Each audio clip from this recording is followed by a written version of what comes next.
कल की जगह, यानी कि कल क्या है 29 तारीख को क्या है गुरु पूर्णिमा, स्कूल में आज ही मनाई जा रही होगी हर जगह, ठीक है ना।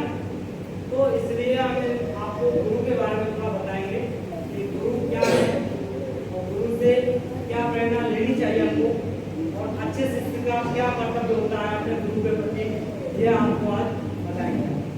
तो देखो ये गुरु पूर्णिमा जो मनाई जाती है, ये महर्षि वेदव्यास जी का जन्म हुआ था। क्या हुआ था?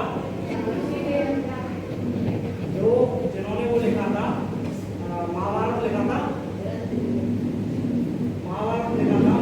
उसने लिखा था महर्षि वेदव्यास जी, उनका जन्म हुआ था। इस उपलक्ष्य में गुरु पूर्णिमा को हर कोई बंदा जो आपका भला चाहेंगे, बाकी इस दुनिया में कोई किसी को किसी की परवाह नहीं है। क्यों नहीं है? क्योंकि सिर्फ अपने काम से काम मतलब रखते हैं। एक माँ बाप है अपने विश्वास अपने बच्चों के लिए, एक गुरु है वो अपने बच्चे या शिष्य के लिए कुछ सोचते हैं। आपने देखा होगा गुरु द्रोणाचार्य थे, गुरु द्रोणाचार्य ने अपने शिष्य अर्जुन को वो सब कुछ दिया जो उनके पास था, दिया था कि नहीं? मगर दिया कब? जब उनका शिष्य उनके प्रति भाव रखता था। तो ये सोचें किसी गुरु को आपको पढ़ाने आए गुरु और उन पढ़ने की जगह क्या, अरे ये तो कुछ नहीं आपने पहले बैठ लिखी बना ली, तो हम कह रहे हैं कोई तुम्हें सिखाने वाला नहीं है भाई। जब तक तुमको उन अपने गुरु के बारे में या टीचर के बारे में इंटरेस्ट नहीं होगा, तब तक तुम उस चीज को नहीं सीख सकते। समझ रहे हो? आपने देखा होगा आपको खाने में इंटरेस्ट नहीं है तो क्या खाना अच्छा लगेगा? उसको बनाना पड़ता है ना, इंटरेस्ट। जब तक आप खाना बना रहे हो, सोचा कि आप मैं सब्जी बना लूं और सब्जी बनाने लग गए और ऐसे ही गैर बन के बनाए तो गैर बने खाने लगेगी हो। जब आप उसे चाव से और इंटरेस्टिंग रूप से बनाओगे तो आपको खाने में आनंद आएगा। ठीक उसी प्रकार जब आपके टीचर पढ़ा रहे हो,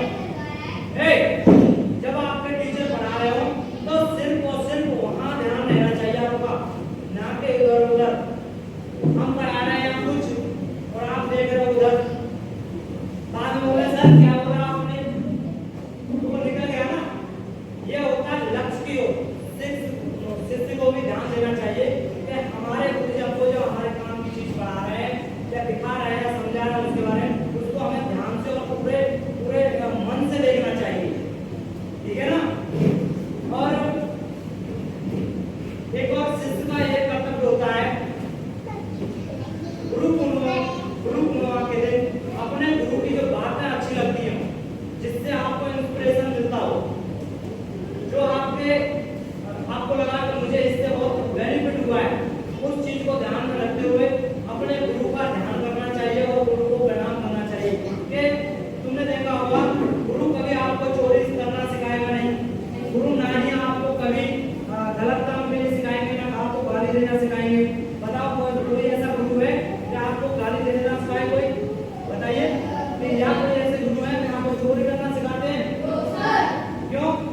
क्योंकि वो ये चाहते हैं कि एक मेरा शिष्य एक अच्छा शिष्य बने।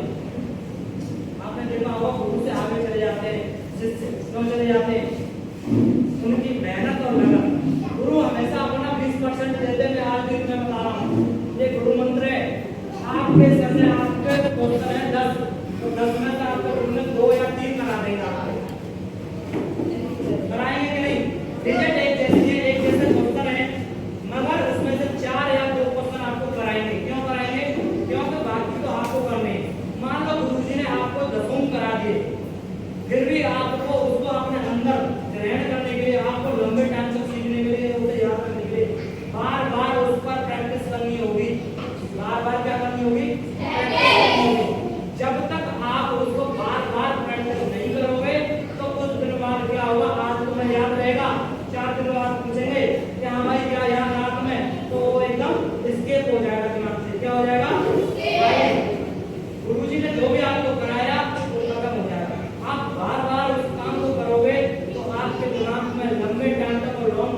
कभी भी उसके साथ गलत काम न करना जिससे उसको आघात हो, और उसका भी कर्तव्य यही है तुम्हारे प्रति, ये नहीं कि एक दोस्त तो पूरी तरह से शिद्दत से निभा रहा है दोस्ती, तो दूसरा क्या कर रहा है, अपना काम निकला और पीछे उसे चुनाव मांग रहा है। ये काम नहीं होना चाहिए। जो बात तुम्हारे बीच में है वही बात होनी चाहिए। ये नहीं कि तुम्हारे आगे कुछ कहा और दूसरे के सामने कुछ बोल रहा है, आपकी बुराई कर रहा है, आपके घर वालों के प्रति गलत बोल रहा है। ऐसा दोस्त नहीं हो सकता है। गुरु से आप झूठ बोलोगे तो आपको पता है, या तो बोले और मैंने क्या बोला, ये निर्धन होता है जो पैसा नहीं होता। आपने विष्णु सुदामा की कहानी तो सुनी होगी।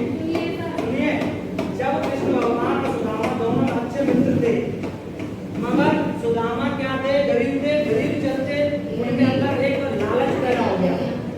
वो खराब नहीं थे, उनके अंदर क्या हो गया, लालच पैदा हो गया। लालच ऐसा पैदा हो गया, उनकी जो गुरु माता थी उन्होंने उनको गुड़ और चने दिए थे कि जाओ, दोनों को भूख लगे तो खा लेना। जंगल में वो लकड़ी लिए गए थे।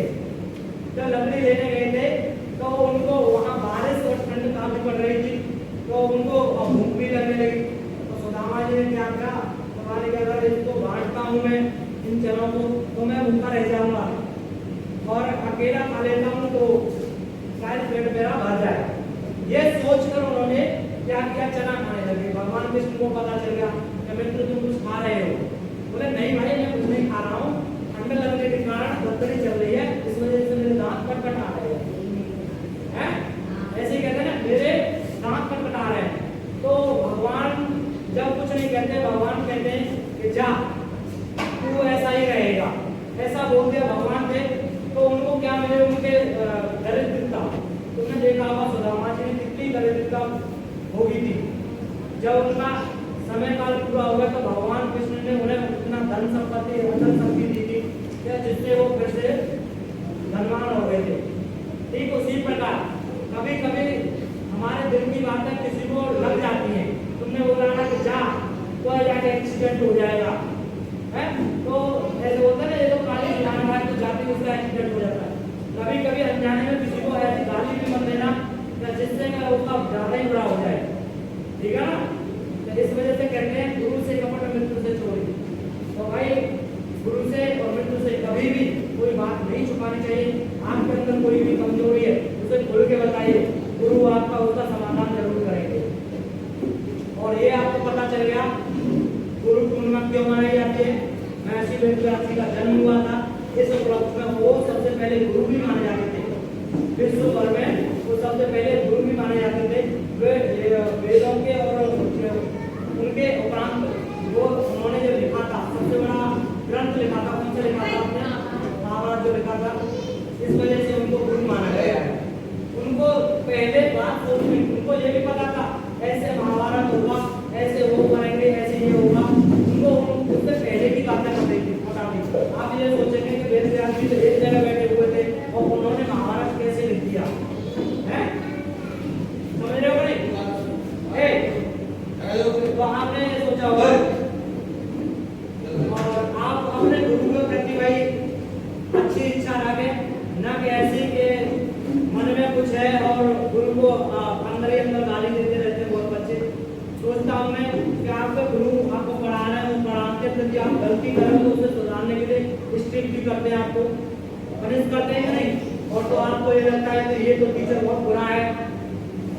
मन में ऐसी गिलानी नहीं लानी चाहिए। हम भी सोचते थे, मगर आज हम इसे कीपर है, मगर आज हमको बहुत बुरा लगता है। और हम उनसे बार बार माफी भी मांगते अपने मन से कि गुरु हमसे गलती हो गई, हम आपके प्रति ऐसा सोचते थे। गुरु कभी कोई छोटा बड़ा नहीं होता, न गुरु की कोई जाति होती है। पहली बात, आप किस जाति से बिलोंग करते हैं ये कोई मैटर नहीं करता है कि आप किस जाति से आए हो।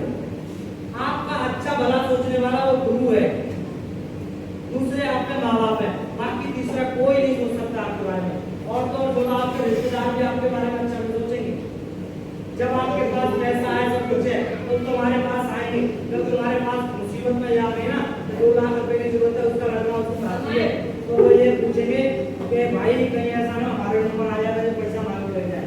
तो आते नहीं मांग जाए तो मेरे को लाल ही दिखा रहा हूँ, मुझे देना है, कभी भैंस नहीं मिले, भैंस की मारे देते हैं, ठीक है ना। तो इसलिए भाई को देखो शिक्षा, मैं सबसे बड़ी बात कहूंगा, शिक्षा वो शरीर का दूध है जो जितना पिएगा वो उतना ही लाड़ेगा।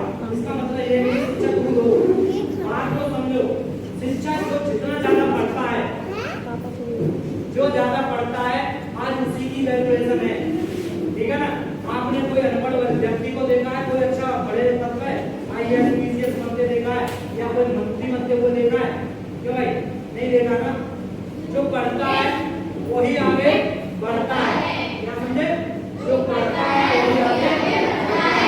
मैंने एक दिन एक पुरानी में तुमको बताया था, अनपढ़ देख देख पछताता है, अनपढ़ देख देख पछताता है, ज्ञान का पंछी उड़ता जाता है। अनपढ़ देख देख पछताता, ज्ञान का पंछी उड़ता जाता। चेत तो भैया अपनी समय है, बीता समय लौट के फिर वापस नहीं आता। आपने देखा घर में रहते थे ना, हमारे चाचा वगैरह हमारे बड़े हैं, तो वो हमसे कुछ कहते हैं, क्या कहते हैं पता है? अरे हम पढ़ लेते नाला तो आज हम कलेक्टर बन जाते, चाहे कुछ नहीं बनते, मगर अंदर तो उनके अंदर क्या है, मलाल है कि हम पढ़ नहीं पाए। तो वो मलाल तुम घर वालों को ये दोगे ना कि तुमने हम पढ़ाए, ये तुम्हारी सबसे बड़ी बेवकूफी है, सबसे बड़ी बेवकूफी है। ये पढ़ाई से मतलब सब संबंधित चीजें हैं। आप ये सोचना, देखो पढ़ना एक अलग चीज है और समाज में जीना और कैसे चलना ये भी गुरु का कर्तव्य होता है। इसलिए हम आपको ये बातें बता रहे हैं कि समाज में हमको कैसे चलना चाहिए। अपने ऐसे बड़ों का हमेशा आदर करना चाहिए। क्या करना चाहिए? उनसे अच्छा बोलना चाहिए। बहुत से मैंने देखा है टीचरों से बहसबाजी करते, क्या खराब कर लोगे तुम टीचरों का, क्या बिगाड़ लोगे तुम बताओ? कुछ बिगाड़ सकते हो? नहीं बताओ है? तो फिर टीचरों से बहस क्यों करते? बहस करनी है तो सवाल में करना।